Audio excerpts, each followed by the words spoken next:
Hey guys, I'm here with Karen Coghlan, the Nut Coach. And this is FSM or X'd.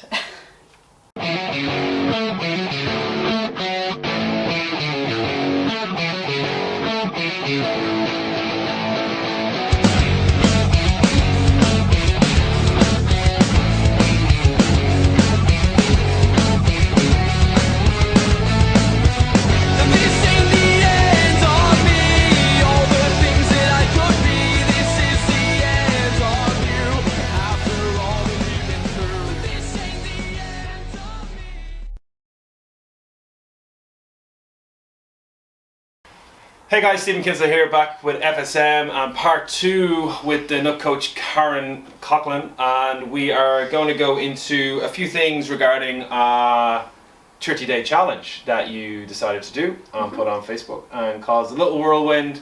There was a lot of positive, you got a lot of positive, you got a lot of negative. So let's kind of break it down. Now from where I'm standing, there was a bit of a shitstorm. Regarding how dare you, what are you doing, you represent people. So from your point, where did the concept of what you were doing come from? I mentioned in the first part this evidence-based kind of approach. So I have a circle of people who I tend to interact with and follow, and we come from very similar approaches in terms of, like, we don't follow, it's not evidence solely, it's evidence-based, so it's kind of like evidence-based lifestyle approach to nutrition. And one of the girls who I was following was doing something similar but with a Snickers bar. So but it was different. She was doing if it fits your macros, so when you count up your grams of protein, carbs, all the rest. So she's prepping for a bikini competition, and she was saying she was allowing herself a bar of Snickers every day while she was doing it, just to show that, treat or fun foods can be incorporated into her diet. So I came home one day with my bar of chocolate. I can't even remember what it was. The first day, Boost bar, I think. And I was literally making my stir fry, and my bar of chocolate was sitting on the counter. So I had the stir fry in one hand, the bar of chocolate in the other. And I went, well, why don't I just do this every day? Except for, dieting has rules. So why don't I make a rule that it has to be a bar of Cadbury's chocolate every day? So I was literally in the kitchen, stir frying in one hand, selfie in the other hand, trying to figure it all out. And I put it up on Facebook, came back, made my dinner, ate my dinner, and next thing, the thing just mental. I couldn't believe how much exposure. You mentioned the word diet and chocolate in a sentence, and people just go absolutely bananas for it. Either all for it or completely anti it. So I was kind of inspired by another girl who was doing something similar. But again, I'm not counting my macros, I'm not counting calories. I've decided I'm very into kind of mindful eating, intuitive eating, making informed conscious decisions. Why am I eating the way I am? I inform myself, and then I make decisions based on that, and just make it conducive towards my goals. So that's the big difference. Counting your macros is kind of cheating, because anybody can do that. So I wanted to make it a little bit different, not count my calories, not do any of that sort of stuff, but yet still incorporate treats into my diet. Well, I'll admit, like, when I first, obviously there was a lot going on, and a few coaches had said it to me, and when I seen it, I was a bit like, oh, fuck's sake, who's doing this? And because I follow your blog, and I've been on your website and your Facebook and stuff, and kind of like because like you've done good work with clients, so I'm like, why would someone do this? And at first it was, to me, honestly, first thing that popped into my head, marketing.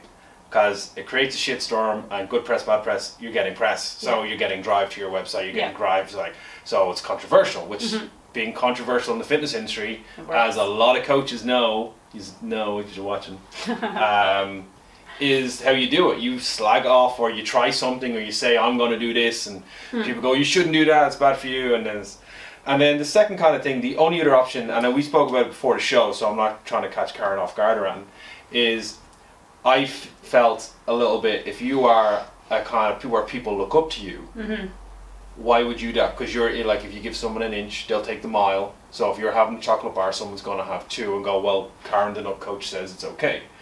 But then that's not what you said, and that's not what you posted. No. You said you're doing a challenge. You're trying a 30-day challenge to see what happens. Yeah, exactly. So a lot of people might have taken it out of context. Yeah, so in context is a massive word. So when, like you mentioned, was it a marketing ploy? Absolutely not. Like I asked my housemates, they were like, Karen, what are you doing? And, you know, making my stir fry, taking selfies in the kitchen. They're just like, I hope I'm not in the background of that selfie. And I'm like, no, you're gone. So not a marketing ploy. I really had no idea what I was setting myself up for. That's kind of how my business has gone from the very first day. I quit my job and the next day started a business. Hadn't a clue what I was going to do the next month to pay my rent. That's just what I do. I make a decision, I live with the consequences of it. That's just how it rolls with me. You know, maybe 5 years down the line I'll need a bit more solid structure in place, but for the moment it's kind of working. So that's just how this challenge started out as well. It was like that one decision that has led to whatever. And then context. So, you know, if I put it into context for people, this is something that they can do. But if I take away the context, absolutely not. But if I put it into context, so if I explained it in terms of, you know, overall calories, say, someone of my size, activity levels, all the rest, you know, I can eat maybe 2,300 calories a day. Yeah. A chocolate bar is 1/10. It's a maximum 250 calories. So 10% of my diet is going towards this chocolate bar. As a rule, not a rule at all, but a recommendation to any of my clients, I give them a structure and a guideline, and I say follow this 80% of the time. So I'm using 10% to not follow what I recommend. Yeah. So, you know, and then I say follow this 80%, spend the other 10% on kind of questionable foods, and then 10% on pure shit. It can be whatever you want it to be. It doesn't matter what it is. I don't care if it's chocolate, I don't care if it's pizza, I don't care if it's, you know, it can be anything, chips, whatever. So this is 10% for me, 10%. Yeah. So if you're telling me I can't have 10%, you know, dietary freedom, well then that says a lot more about you than it does me. Yeah. In my opinion. Yeah. So context. People take it out of context. Yeah. And a lot of things can be taken out of context. Yeah. Again, the other, like, you being someone in the industry that does help people and is doing something like that. Like as I said before, I personally was like, hold on a minute, should you be doing that? Yeah. But yeah, when my members, we have a birthday in the gym. Now I'll be honest, we had a birthday in the gym. We had cake. I ate cake in front of my members. Yeah, of course, yeah.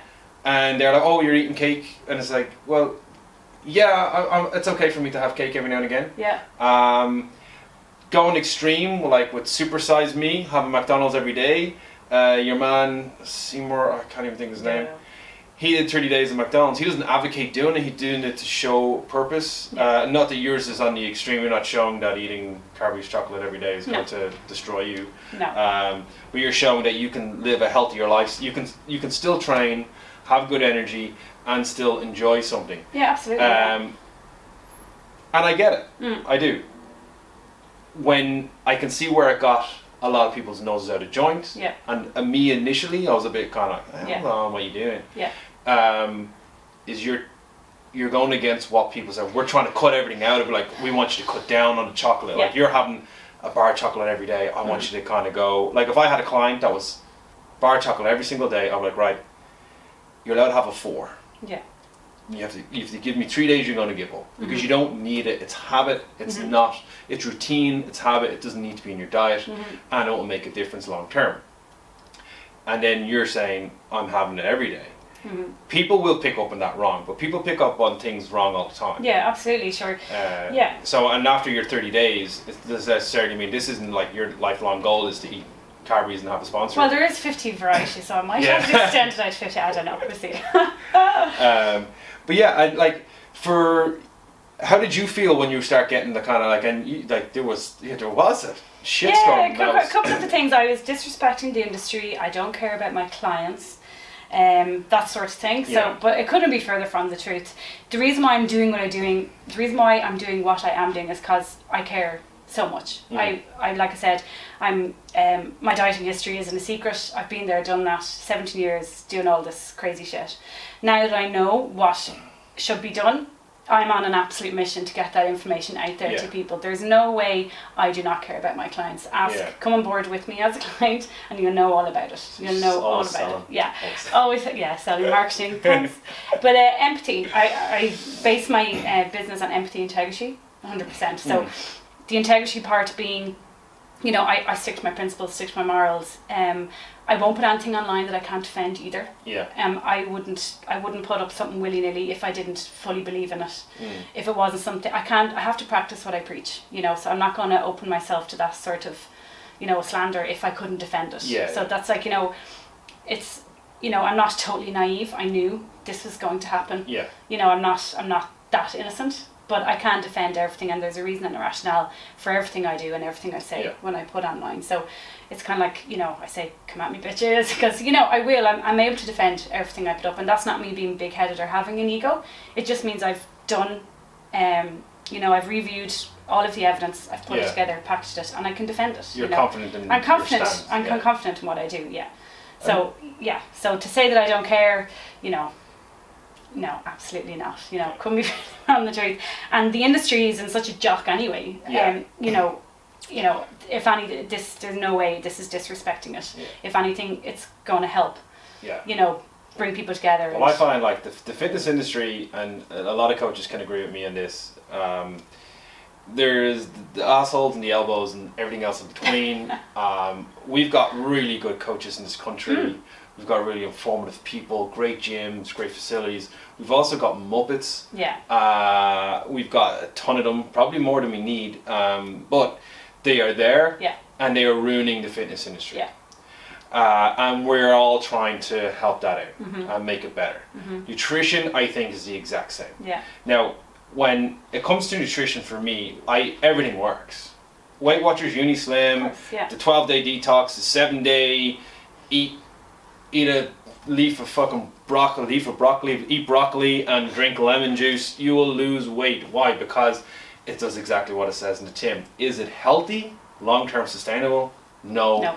But they all work, and that's why people do it. I can promise you a new body in a year, or you can promise me, or the girl or the guy next door can promise me 3 kilos in 3 days, you're going to go with that person. Yeah. And that's just the way the industry is, and I think that's shocking.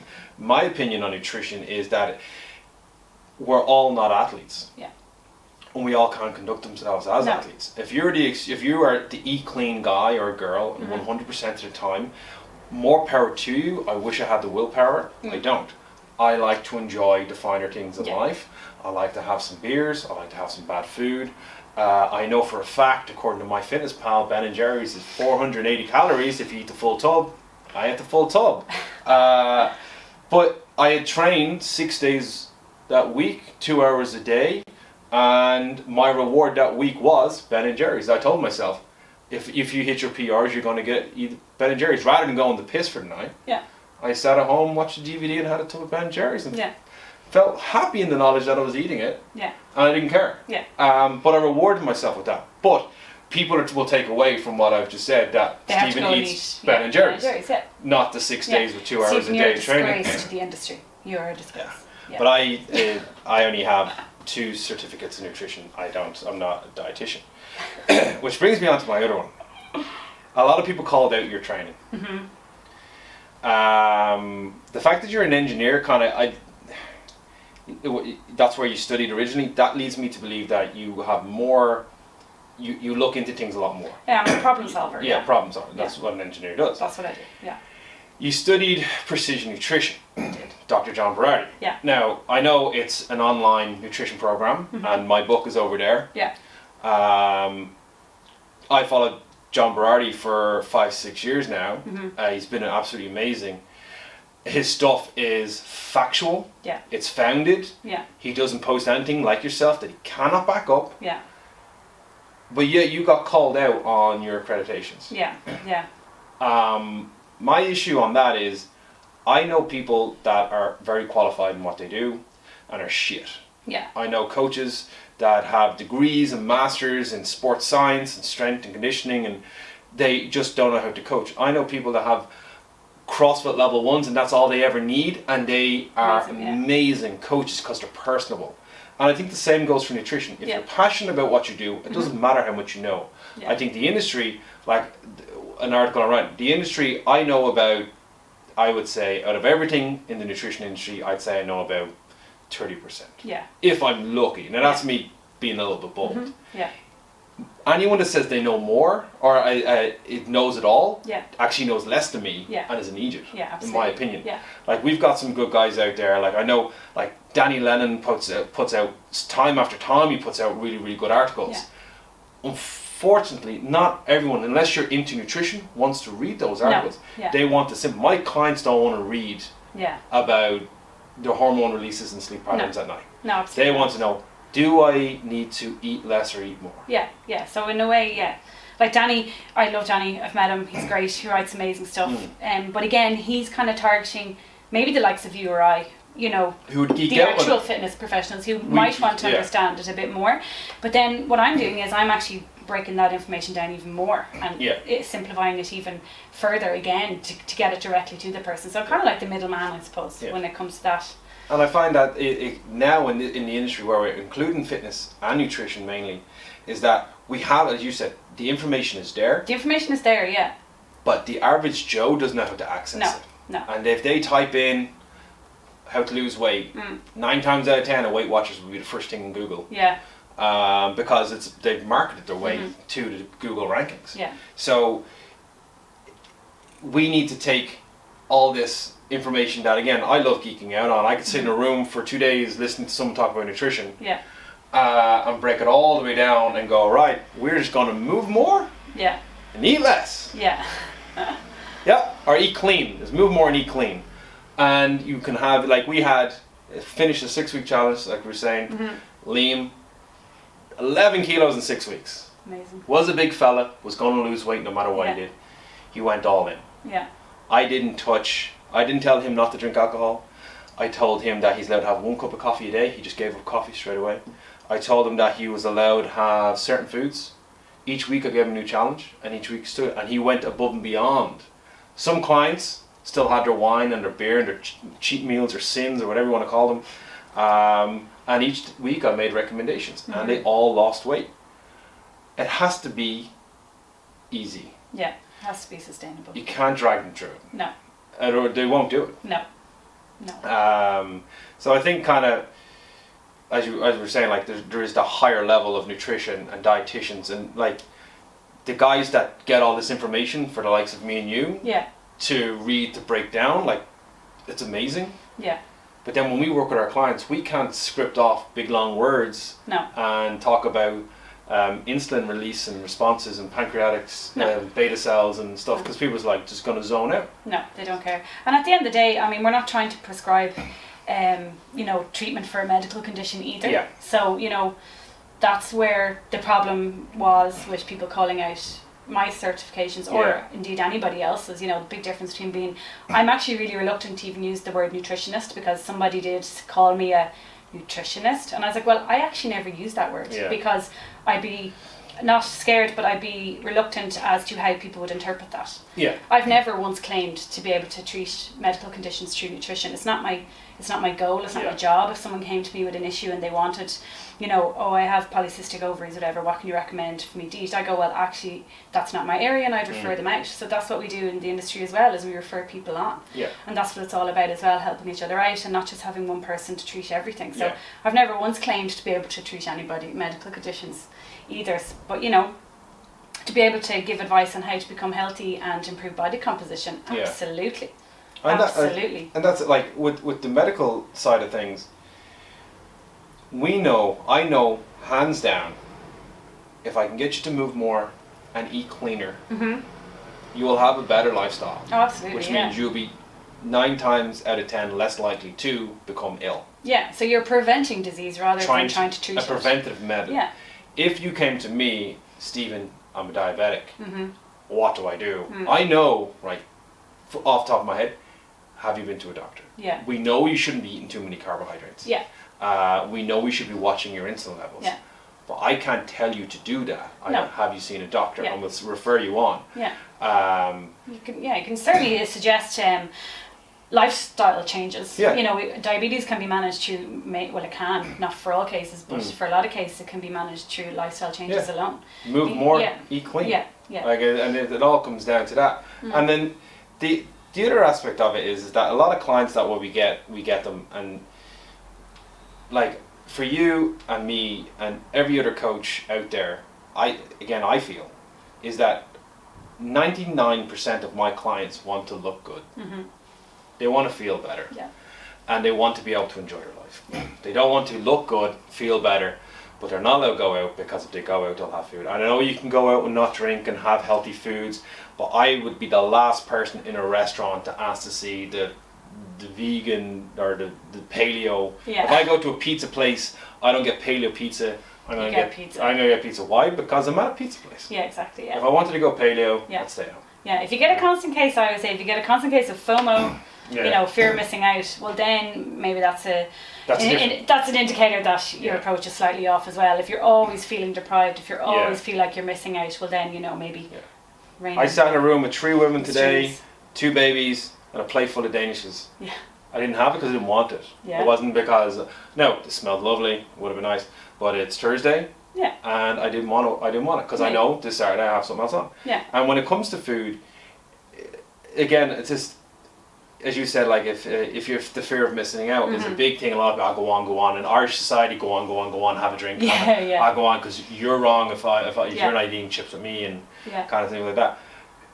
But when in this industry, like, too many people need to just be, they need to stop kind of, I don't know what's the word, like just kind of berating this. Like, if you do a 30-day food challenge, that's your 30-day food challenge. It is the exact same as doing a 30-day paleo challenge. Yeah. There's 101 people that don't agree with paleo or zone or anything other like diet that's out there. Yeah.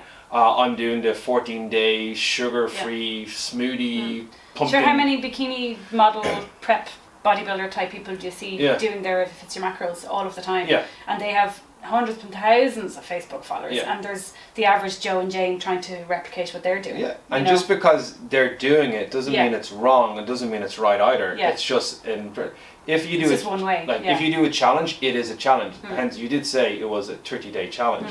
So I don't know why I did that because that doesn't make sense. I shouldn't have done that. But if I decide to do it, like, I'm going to have a pint of Guinness every day for 30 days and see what happens. Yeah. I probably wouldn't get actually as much hassle as you did. No, probably not. It's acceptable, yeah. Someone actually probably have more followers. He drinks and trains. Yeah. Awesome. I want to join this show. Yeah. Maybe actually. Exactly, yeah. Coming soon. January. Yeah. So, before we finish up, Karen, I'm glad you came on the show.